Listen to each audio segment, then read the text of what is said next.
Diseño, instalación y configuración de una red local para una pequeña y mediana empresa.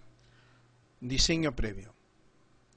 En este ejemplo vamos a describir el diseño, instalación y configuración de una LAN peer-to-peer, es decir, entre iguales. Paso 1. En primer lugar, concretaremos las necesidades de equipos de nuestra red local y su distribución física en nuestro hogar, local u oficina.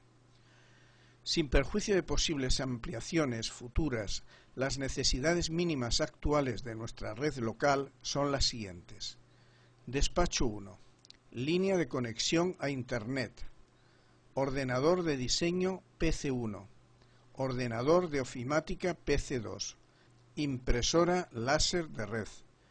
Un punto de acceso para conexiones wireless o inalámbricas. Despacho 2. Ordenador PC3 y ordenador PC4. En cualquier lugar dentro de un radio de 100 metros, un ordenador portátil. Paso 2. Determinar todo el hardware de red necesario. Despacho 1. El despacho 1 comprenderá los siguientes elementos: conexión a Internet ADSL con router alámbrico, switch de doble velocidad de 10 y 100 megabits por segundo y 5 puertos, cable de red UTP Cat5 con 2 conectores RJ45, tarjeta Fast Ethernet integrada en el ordenador PC1, tarjeta Fast Ethernet PCI en el ordenador PC2, punto de acceso alámbrico Linksys para wireless o red inalámbrica, impresora de red. Despacho 2. Switch de doble velocidad y 5 puertos. Tarjeta de red Fast Ethernet PCI del ordenador PC3. Cable de red UTP Cat5 con 2 RJ45 para conectar el switch 2 al ordenador PC3. Tarjeta de red Fast Ethernet PCI del ordenador PC4. Portátil. Tarjeta de red PCMCIA Wi-Fi. Paso 3. Ahora, con la información que tenemos de nuestra red, es conveniente hacer un esquema básico de la misma, para que en un solo golpe de vista veamos perfectamente su estructura.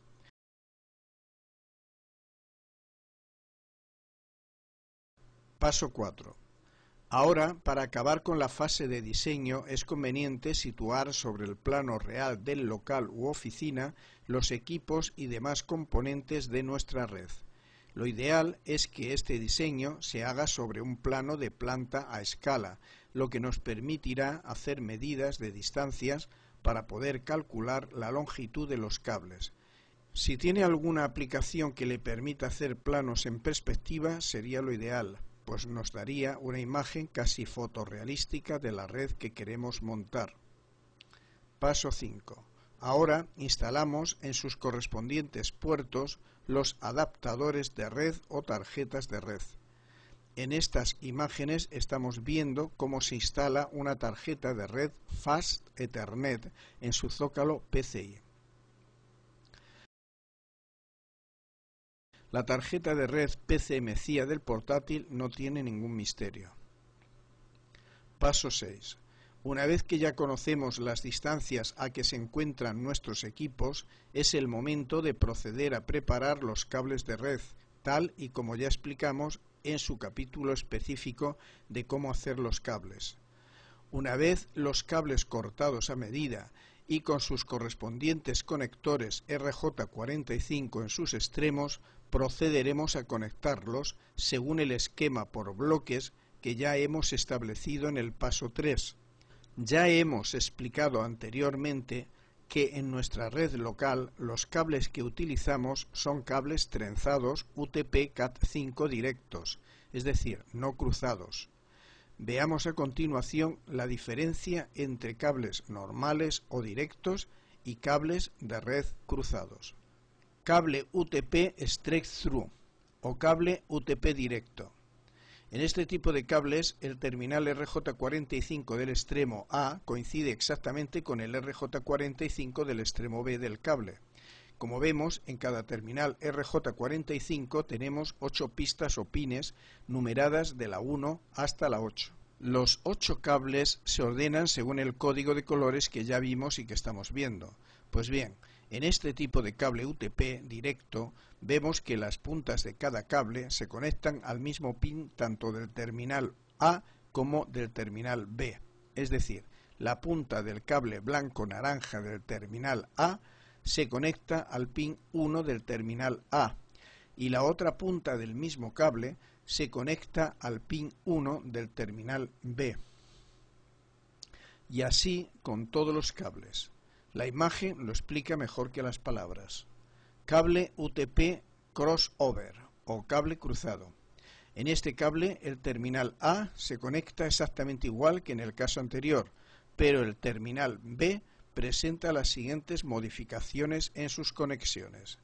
Al pin 1 del terminal B, en lugar de conectarle la punta del cable blanco-naranja como en el cable directo, se conecta el cable blanco-verde.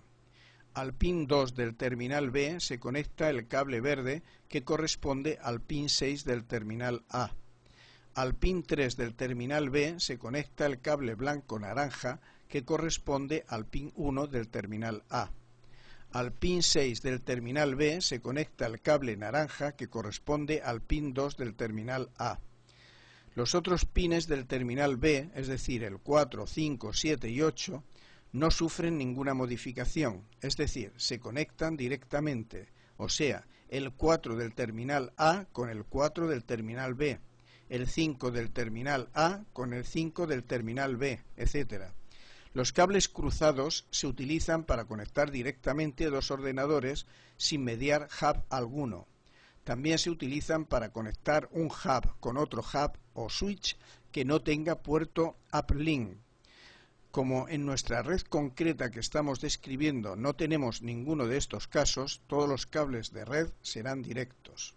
Conviene explicar un detalle que es preciso tener en cuenta en la conexión de nuestro hub del router con el switch 1 y el switch 1 con el switch 2. Para conectar el hub del router con el switch 1 con cable UTP directo, conectamos un extremo del cable en un puerto cualquiera del hub y el otro extremo en el puerto uplink del switch, que suele coincidir con el último. El switch tiene un pequeño pulsador que nos permite configurar un puerto del switch, generalmente el último como puerto uplink. Conexión del cable de red desde el switch 1 al switch 2. Se conecta un extremo del cable en un puerto libre cualquiera del switch 1 y el otro extremo se conecta en el puerto uplink del switch 2. Seguimos conectando todos los cables de red. Así, en el despacho 1, nosotros hemos conectado el puerto 1 del switch 1 al puerto de la tarjeta de red integrada en la placa base del PC1. El puerto 2 del switch 1 lo conectamos al puerto uplink del switch 2, que se encuentra en el despacho 2. El puerto 3 del switch 1 al puerto del punto de acceso para las redes Wi-Fi, redes wireless de alta fidelidad. Y finalmente el puerto 4 del switch 1 al puerto de la tarjeta de red PCI del ordenador PC2. En el despacho 2, uno de los 4 puertos libres del switch 2 lo conectamos al puerto de la tarjeta de red PCI del ordenador PC3 y otro puerto libre del mismo switch 2 al puerto de la tarjeta de red PCI del ordenador PC4.